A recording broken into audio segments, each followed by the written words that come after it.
بسم اللہ الرحمن الرحیم۔ ناظرین السلام علیکم، میں ہوں آپ کا میزبان صابر شاکر وفاقی دارالحکومت اسلام آباد میں۔ آج کافی عرصہ ہو گیا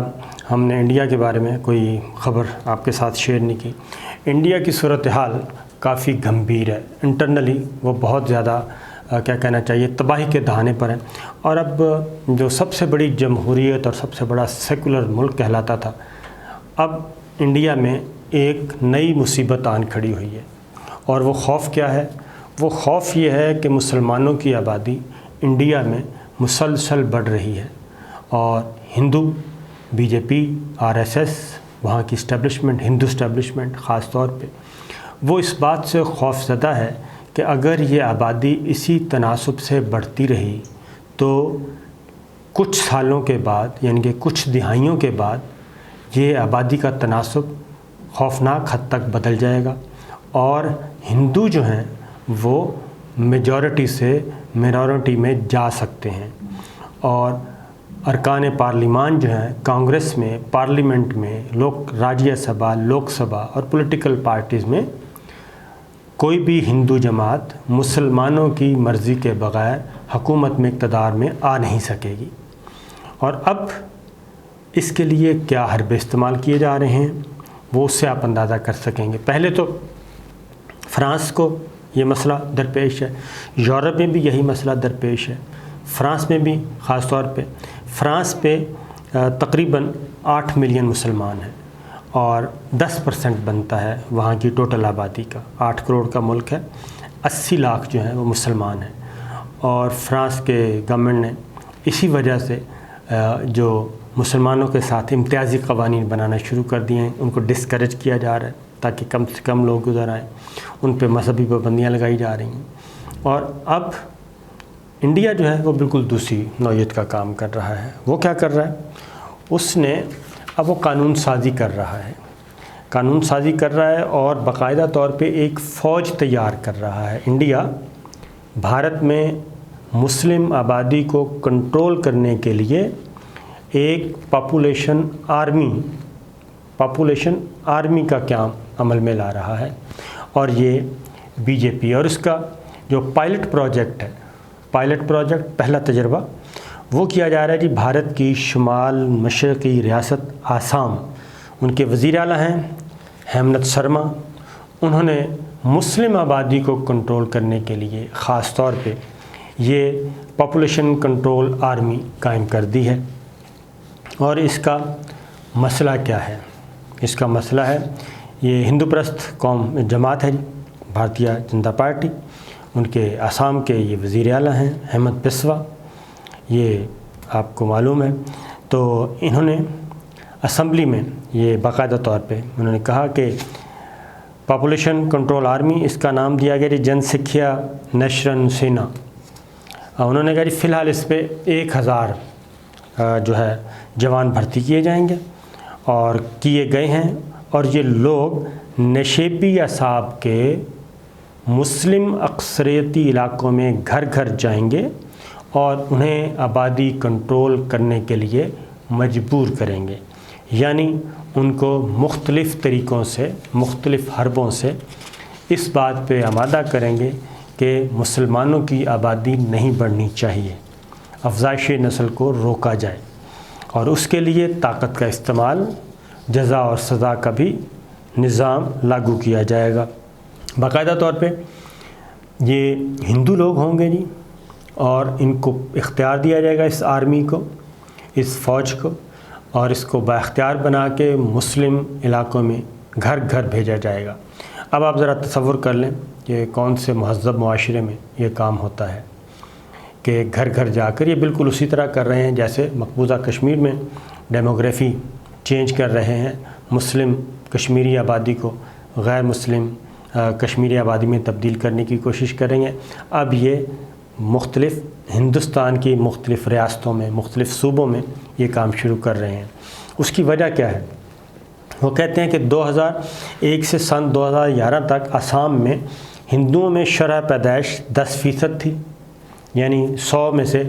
ہر سال 100 کے بجائے 100 میں سے 10 ہندو ایڈ ہو رہے تھے۔ اب یہ رپورٹ کیا کہتی ہے جی؟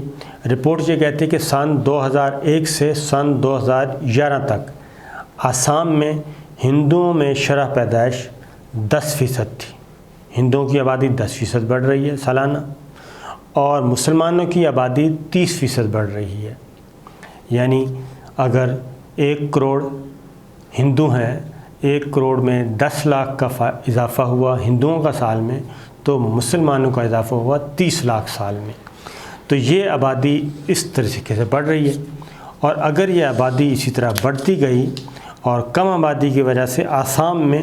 ہندوؤں کے طرز زندگی میں وہ کہتے ہیں یہ بہتری آئی ہے، لہٰذا ہم چاہتے ہیں کہ مسلمانوں کے طرز زندگی میں بہتری آئے اور یہ اپنی آبادی کو کنٹرول کریں۔ یہ ایک پرکشش نعرہ دیا گیا ہے، جبکہ ایسا ہے نہیں۔ اصل مسئلہ یہ ہے وہ کہتے ہیں کہ اگر یہ آبادی 10 اور 30 کا ریشو اسی طرح چلتا گیا تو چند دہائیوں کے بعد آسام مسلمانوں کے ہاتھ میں چلا جائے گا اور ہندوؤں کے ہاتھ سے نکل جائے گا، اور وہاں کے مقدس مندر جو ہیں اور وہاں کی زمینیں مقدس وہ مسلمانوں کے اختیار میں چلی جائیں گی۔ لہٰذا اب یہ کام کو روکنا ہے۔ اب یہ ذہن میں رکھیے گا کہ یہ ایک پائلٹ پروجیکٹ ہے، اور اس کو نریندر مودی اور دلی سرکار کی مکمل طور پہ سپورٹ حاصل ہے، اور پہلے ابتدائی طور پہ یہ فوج رضاکارانہ طور پہ جائے گی، لیکن اس کے بعد اس کو باقاعدہ طور پہ قانون سازی کہہ رہا ہوں، جزا اور سزا کی، اور جس طرح چائنا میں ہوا تھا اسی طریقے سے یہ قانون آگے جا کے اس کو سخت کرنے کی کوشش کی جائے گی۔ اب بھارتی مسلم تنظیموں کی انجمن ہے جی، کل ہند مسلم مجلس مشاورت کے صدر ہیں نوید حامد، انہوں نے اس بات کی شکایت کی اور انہوں نے کہا کہ یہ ہمارے لیے ناقابل قبول ہے۔ اب آسام اسمبلی میں 16 اراکین والی سیاسی جماعت آل انڈیا ڈیموکریٹک فرنٹ AIUDM کے جنرل سیکرٹری اور رکن اسمبلی امین الاسلام کے مطابق یہ فرقہ وارانہ سیاست ہے۔ اب یہ ذہن میں رکھیے گا کہ یہ صرف ٹرائل یہاں سے کیا جائے گا، اور اس کے بعد یہ مختلف ریاستوں پہ اگر یہاں پہ مسلمانوں نے ابزارب کر لیا، دب گئے مسلمان، امپلیمنٹ ہو گیا، تو پھر یہ باقی ریاستوں میں بھی مسلمانوں کو ان کی پاپولیشن کنٹرول کرنے کے لیے یہ فوج ملک بھر میں آ جائے گی، اور یہ ہوگا سلسلہ۔ اس سے پہلے ایک بات ذہن میں رکھیے کہ مختلف ریاستوں میں جہاں جہاں BJP کی حکومت ہے وہاں پہ مختلف صوبوں میں مختلف ریاستوں میں پابندی لگائی جا چکی ہے کہ کوئی بھی مسلمان کے ساتھ نان مسلم جو ہے لڑکی وہ شادی نہیں کر سکے گی۔ یہ پابندی بھی، اور اس کے لیے باقاعدہ سزائیں تجویز کر دی گئی ہیں، جبکہ اوورآل یہ قانون ہندوستان میں نہیں ہے، لیکن اب یہ صوبوں میں یہ صوبائی لیجسلیشن ہو رہی ہے اور وہ بھی کام کیا جا رہا ہے۔ مسلمان لڑکیوں کو کنورٹ کیا جا سکتا ہے، نان مسلم لڑکیوں کو کنورٹ کر کے آپ شادی نہیں کر سکتے، یہ وہاں پہ قانون سازی چل رہی ہے۔ تو اسی طریقے سے عید الاضحیٰ پہ مقبوضہ کشمیر میں مسلمانوں کو، کشمیریوں کو عید نماز پڑھنے کی اجازت نہیں دی گئی، بلکہ گھر گھر آپریشن کیا گیا اور تلاشی لی گئی۔ تو یہ ایک، اس کے بعد ایک اور خبر، کیونکہ یہ معاملہ آخر ہے کیا؟ معاملہ یہ ہے جناب کہ ہو یہ رہا ہے خاص طور پہ کرونا میں، اب آ گئی ہیں رپورٹس آنا شروع ہو گئی ہیں غیر ملکی ذرائع ابلاغ کی بھی اور مختلف تھنک ٹینکس کی بھی۔ رپورٹ یہ آ رہی ہیں کہ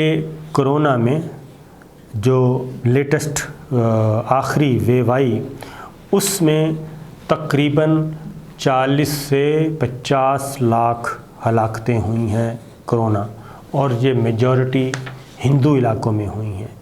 ہندو میجورٹی جو ہے ان 40 50 5 ملین، ½ کروڑ پچھلے 3 مہینوں میں، مئی، جون اور جولائی، صرف 3 مہینوں میں 50 لاکھ 5 ملین ½ کروڑ جو ہیں وہ مارے گئے کرونا کی وجہ سے، اور وہاں کی حکومت نے یہ تعداد بتائی ہے صرف 10 سے 12 لاکھ۔ وہ کہتے ہیں کہ یہ مجموعی ہلاکتیں گورنمنٹ نے بتائیں 4,14,000، جبکہ ان فیکٹ یہ تعداد اس سے 10 گنا سے زیادہ ہے، یعنی 50 لاکھ۔ تو جنوری سے یہ سلسلہ شروع ہوا اور اب تک یہ سلسلہ جاری ہے اور اس کو چھپایا جا رہا ہے، اور اس وجہ سے چھپایا جا رہا ہے کہ دنیا بھر میں پابندیاں نہ عائد کر دی جائیں انڈیا پر۔ اس کے بعد یہی سچویشن دیکھتے ہوئے وہاں کے شاعر ہیں جی رانا منور رانا، بی جے پی کا ظلم دیکھتے ہوئے شاعر ہیں، انہوں نے کہا ہے کہ اردو کے شعراء پاک شاعر جانے پہچانے ہیں، آپ دیکھتے ہوں گے، انہوں نے کہا جی اگر عدتیہ اتر پردیش میں دوبارہ وزیر اعلیٰ بنا تو وہ نقل مکانی کر لیں گے، کیونکہ عدتیہ کے وزیر اعلیٰ بننے کے بعد جو اتر پردیش ہے وہ مسلمانوں کے رہنے کے قابل نہیں رہے گا، کیونکہ وہاں پہ مسلمانوں کا قبرستان بنانے کا ارادہ ہے، ان کے حقوق غصب کرنے کا ارادہ ہے، اور پھر یہ شاید نہ رہے۔ اسی طریقے سے ایک اور خبر وہ بھی لے لیں کہ جناح ہاؤس ممبئی میں ہے، قائد اعظم محمد علی جناح کی رہائش گاہ مشہور و معروف ہے، ممبئی میں واقع ہے، اس کو امت شاہ وزیر داخلہ نے ثقافتی مرکز میں تبدیل کرنے کا مطالبہ کر دیا ہے۔ اب وزیر داخلہ امت شاہ ہیں، بی جے پی پارٹی حکمراں جماعت، اور وہ مطالبہ کر رہے ہیں کہ اس کو ثقافتی مرکز میں تبدیل کیا جائے، یعنی جہاں جہاں کوئی مسلمانوں کی پہچان ہے یا مسلمانوں کا ادھر یا پاکستانیوں کا ادھر قائد اعظم محمد علی جناح کی مناسبت، تو یہ سارے کام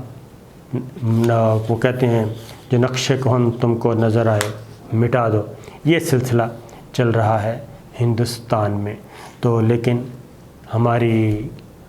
جو محترمہ مریم صفدر صاحبہ ہیں، کشمیر میں آزاد کشمیر میں جو تقریریں کی انہوں نے زہر آلود، انہوں نے اس بارے میں ایک لفظ نہیں کہا، یہاں تک کہ مقبوضہ کشمیر میں مسلمان کشمیری اپنے گھروں سے نہیں نکل سکے، نماز عید نہیں پڑھ سکے، نماز عید نہیں منا سکے، قربانی نہیں کر سکے، اور اپنے گھروں میں قید رہے۔ تو یہ سلسلہ جناب شروع چل رہا ہے، اور میں نے کہا آپ کے ساتھ شیئر کر لوں تاکہ ہر خبر پہ آپ کی نظر ہونی چاہیے۔ اجازت دیجیے، اللہ حافظ۔